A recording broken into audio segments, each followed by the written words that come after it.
Hello my dear students, welcome back to Learn Easily channel. ಈ ಒಂದು ವಿಡಿಯೋದಲ್ಲಿ ನಾವು why the novel matters by D H. Lawrence ಈ ಒಂದು ಫೇಮಸ್ ಎಸ್ಸೆಯ ಕನ್ನಡದ ಸರಳ ಸಾರಾಂಶವನ್ನು ಡಿಸ್ಕಸ್ ಮಾಡೋಣ.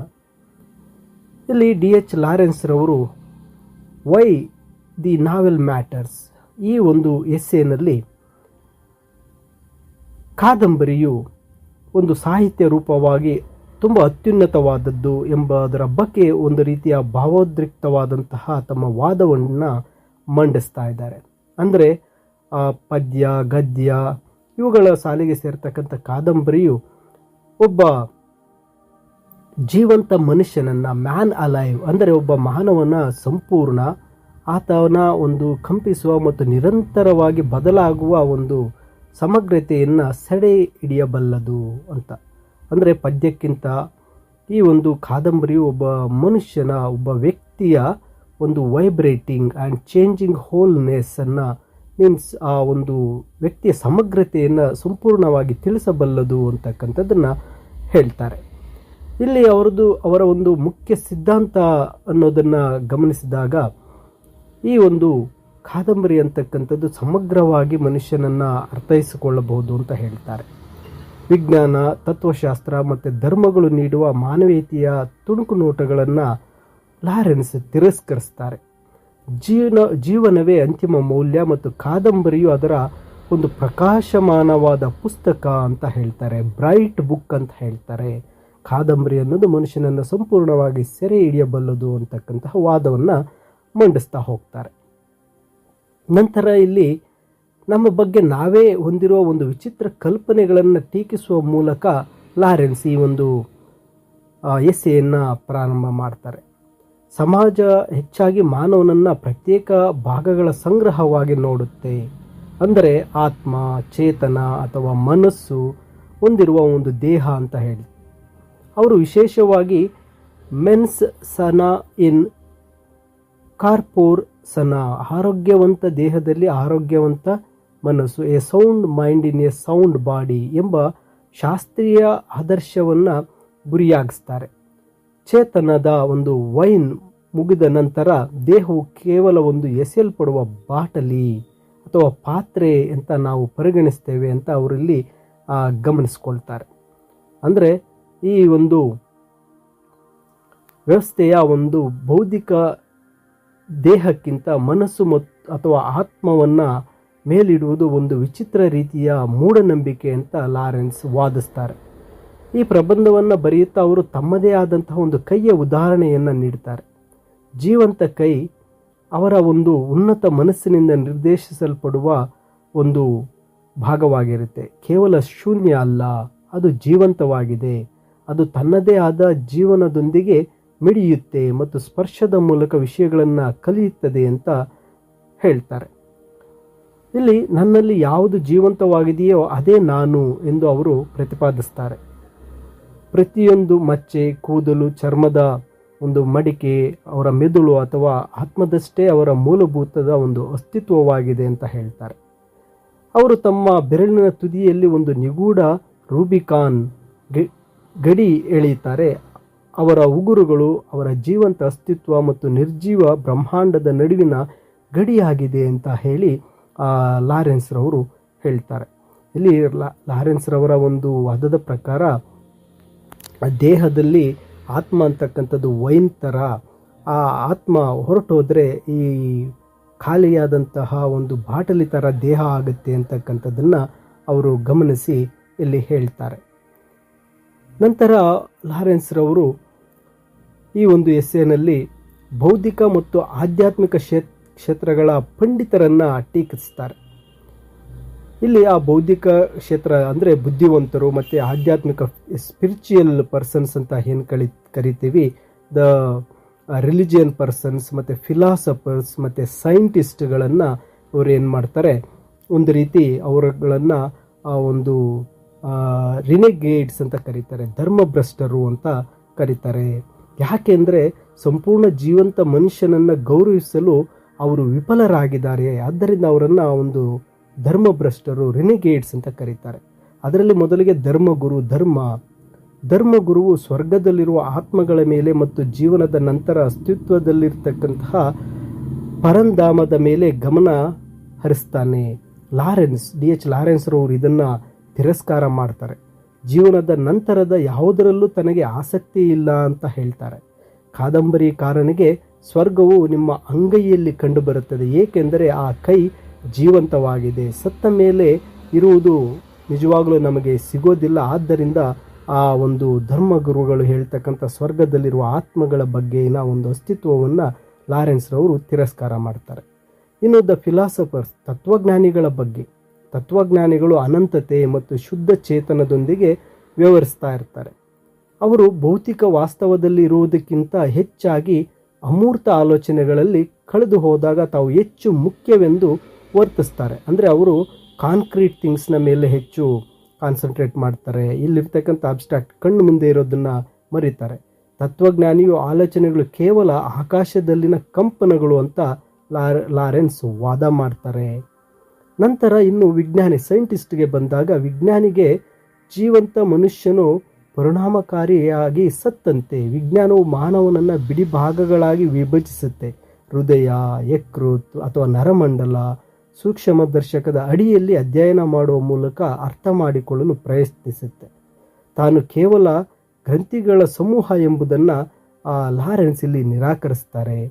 ಭಾಗಕ್ಕಿಂತ ಸಮಗ್ರತೆಯೇ ದೊಡ್ಡದು ಅಂತ ಇಲ್ಲಿ ಲಾರೆನ್ಸ್ ರವರು ಪ್ರತಿಪಾದಿಸ್ತಾರೆ. ಇಲ್ಲಿ ಲಾರೆನ್ಸ್ ತಾನು ಸಂತ, ವಿಜ್ಞಾನಿ, ತತ್ವಜ್ಞಾನಿ ಮತ್ತು ಕವಿಗಿಂತ ಶ್ರೇಷ್ಠನೆಂದು ಘೋಷಿಸಿಕೊಳ್ತಾರೆ. ಏಕೆಂದರೆ ಒಬ್ಬ ಕಾದಂಬರಿಕಾರನಾಗಿ ಅವರು ಸಂಪೂರ್ಣ ಮನುಷ್ಯನ, ಅಂದರೆ ಹೋಲ್ ಹಾಗ್ ಅಂತ ಹೇಳ್ತಾರೆ, ಸಂಪೂರ್ಣ ಮನುಷ್ಯನ ಬಗ್ಗೆ ವಿವರಿಸ್ತಾರೆ. ಇತರ ಪುಸ್ತಕಗಳ ಬೆಳವಣಿಗೆ ಒಂದು ದಿಕ್ಕನ್ನು ಮಾತ್ರ ಪ್ರಚೋದಿಸಿದರೆ, ಕಾದಂಬರಿಯು ಮಾನವನ ಅಸ್ತಿತ್ವದ ಸಂಪೂರ್ಣವಾದಂತಹ ಮರವನ್ನು ಪ್ರಭಾವಿಸುತ್ತೆ ಅಂತ ಹೇಳಿ ಡಿ.ಎಚ್. ಲಾರೆನ್ಸ್ ರವರು ಹೇಳ್ತಾರೆ. ಆಕಾಶದ ಕಂಪನಗಳ ಬಗ್ಗೆ, ಅಂದರೆ ಪುಸ್ತಕಗಳು ಜೀವನವಲ್ಲ, ಅವು ಕೇವಲ ಕಂಪನಗಳು ಎಂದು ಲಾರೆನ್ಸ್ ಒಪ್ಕೊಳ್ತಾರೆ. ಆದಾಗ್ಯೂ ಕಾದಂಬರಿ ಒಂದು ವಿಶಿಷ್ಟವಾದ ಕಂಪನವಾಗಿದ್ದು, ಇದು ಇಡೀ ಜೀವಂತ ಮನುಷ್ಯನನ್ನು ಕಂಪಿಸುತ್ತೆ ಅಂತ ಹೇಳ್ತಾರೆ. ಅಂದರೆ ಇಲ್ಲಿ ಲಾರೆನ್ಸ್ ಹೇಳ್ತಾ ಇರ್ತಕ್ಕಂಥದ್ದು ಆ ಒಂದು ವೈಬ್ರೇಷನ್, ಟ್ರಿಮ್ಯುಲೇಷನ್ಸ್ ಅಂತಕ್ಕಂಥದ್ದು, ಹೋಲ್ ಮ್ಯಾನ್ ಅಲೈವ್ ಟ್ರೆಂಬಲ್ ಅಂತ ಹೇಳ್ತಾರೆ. ಅಂದರೆ ಆ ಒಂದು ಇಡೀ ಜೀವಂತ ಮನುಷ್ಯನನ್ನು ಕಂಪಿಸುವಂತೆ ಈ ಕಾದಂಬರಿ ಮಾಡುತ್ತೆ ಅಂತ ಹೇಳ್ತಾರೆ.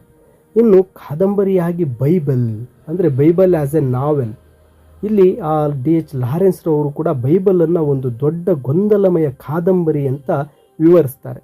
ಜನರು ಇದು ದೇವರ ಬಗ್ಗೆ ಎಂದು ಹೇಳಿದರೂ ಲಾರೆನ್ಸ್ ಇದು ನಿಜವಾಗಿಯೂ ಜೀವಂತ ಮನುಷ್ಯನ ಬಗ್ಗೆ ಅಂತ ವಾದಿಸ್ತಾರೆ.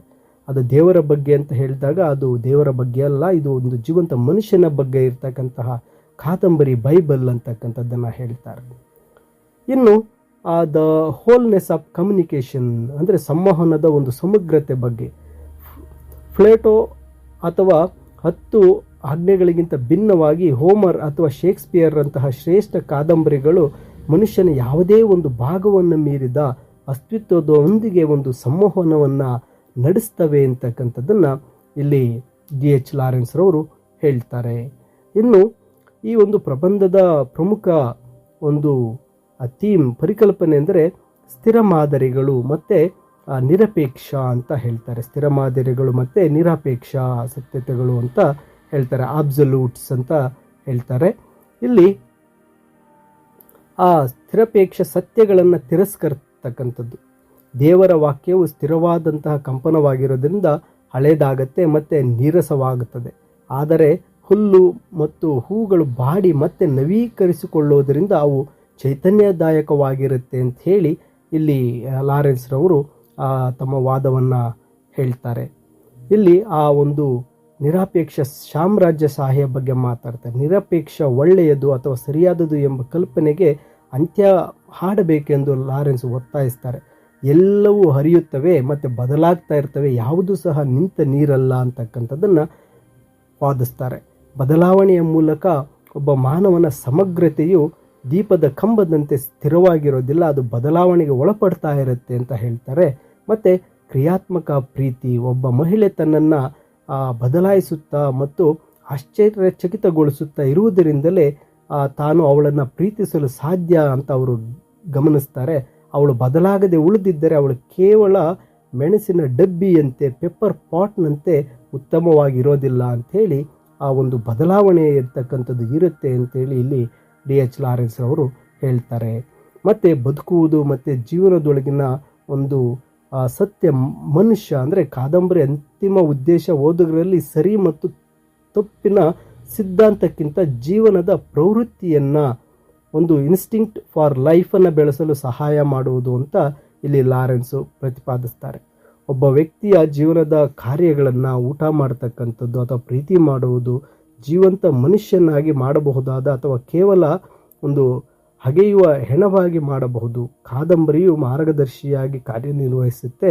ನಾವು ಬೀದಿಯ ಶವವಾಗುವುದನ್ನು ತಪ್ಪಿಸಲು ಈ ಒಂದು ಕಾದಂಬರಿಗಳು ಸಹಾಯ ಮಾಡುತ್ತೆ ಅಂತ ಹೇಳ್ತಾರೆ. ಇಲ್ಲಿ ಒಂದು ಪರ್ಸ್ಪೆಕ್ಟಿವ್ ಆಫ್ ಮ್ಯಾನ್ ಅಲೈವ್ ಅಂದರೆ ಜೀವಂತ ಮನುಷ್ಯನ ಮೇಲಿನ ಒಂದು ದೃಷ್ಟಿಕೋನಗಳ ಬಗ್ಗೆ ಅಲ್ಲಿ ಅವರು ಹೇಳ್ತಾರೆ. ರಿಲಿಜಿಯನ್ ಅಂತಕ್ಕಂಥದ್ದು ಒಬ್ಬ ವ್ಯಕ್ತಿಯ ಆತ್ಮ ಮತ್ತು ಮರಣೋತ್ತರ ಜೀವನವನ್ನು ಹೇಳುತ್ತೆ. ಅಂದರೆ ಜೀವಂತ ದೇಹಕ್ಕಿಂತ ಕಡಿಮೆ ಒಂದು ಖಚಿತವಾಗಿರ್ತಕ್ಕಂಥ ಸ್ವರ್ಗದ ಮೇಲೆ ಈ ಒಂದು ರಿಲಿಜಿಯನ್ ಅಂತಕ್ಕಂಥದ್ದು ಕೇಂದ್ರೀಕರಿಸುತ್ತೆ. ಫಿಲಾಸಫಿ ಅಂತಕ್ಕಂಥದ್ದು ಶುದ್ಧ ಚಿಂತನೆ ಮತ್ತು ವಿಚಾರಗಳ ಬಗ್ಗೆ, ಭೌತಿಕ ಮನುಷ್ಯನಿಗಿಂತ ಅಮೂರ್ತ ಆಲೋಚನೆಗಳನ್ನು ಹೆಚ್ಚು ಮುಖ್ಯವೆಂದು ಈ ಫಿಲಾಸಫಿ ಪರಿಗಣಿಸುತ್ತೆ. ಇನ್ನು ಸೈನ್ಸ್ ಅಂತಕ್ಕಂಥದ್ದು ಆ ಒಂದು ಅಂಗಗಳು ಮತ್ತು ಅದರ ವ್ಯವಸ್ಥೆ, ಜೀವಂತ ಒಂದು ವ್ಯಕ್ತಿಯ ಸಮಗ್ರತೆಗಿಂತ ಆ ಸೂಕ್ಷ್ಮದರ್ಶಕದ ಅಡಿಯಲ್ಲಿ ಸತ್ತ ಭಾಗಗಳನ್ನು ಅಧ್ಯಯನ ಮಾಡೋದು ಸೈನ್ಸ್ ಆಗಿರುತ್ತೆ. ಆದರೆ ಕಾದಂಬರಿ ನಾವೆಲ್ ಅಂತಕ್ಕಂಥದ್ದು ದ ಹೋಲ್ ಮ್ಯಾನ್ ಅಲೈವ್, ಇಡೀ ಜೀವಂತ ಮನುಷ್ಯನನ್ನು ಅಧ್ಯಯನ ಮಾಡುತ್ತೆ. ದೈಹಿಕ, ಮಾನಸಿಕ ಮತ್ತು ಆಧ್ಯಾತ್ಮಿಕ ಎಲ್ಲ ವಿಷಯಗಳ ಒಂದು ಪೂರ್ಣ ಒಂದು ಆಟವನ್ನು ಈ ಒಂದು ನಾವೆಲ್ ಅಂತಕ್ಕಂಥದ್ದು ಸೆರೆ ಹಿಡಿಯುತ್ತೆ ಅಂತಕ್ಕಂಥದ್ದನ್ನು ಇಲ್ಲಿ D.H. ಲಾರೆನ್ಸ್ ರವರು ತಿಳಿಸ್ತಾರೆ.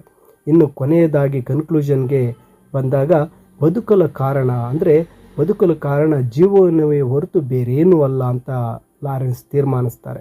ಕಾದಂಬರಿಯು ಅತ್ಯಂತ ಮಹತ್ವದ್ದಾಗಿದೆ, ಏಕೆಂದರೆ ಅದು ಒಬ್ಬ ವ್ಯಕ್ತಿಯ, ಒಬ್ಬ ಮನುಷ್ಯನ ಸಮಗ್ರತೆ ಮತ್ತು ಒಬ್ಬ ಮಹಿಳೆಯ ಸಮಗ್ರತೆಯನ್ನು ಸಂಬೋಧಿಸುತ್ತೆ. ಮತ್ತು ಅದು ಏಕೈಕವಾದಂಥ ಒಂದು ಸಂವಹನ ರೂಪವಾಗಿದೆ.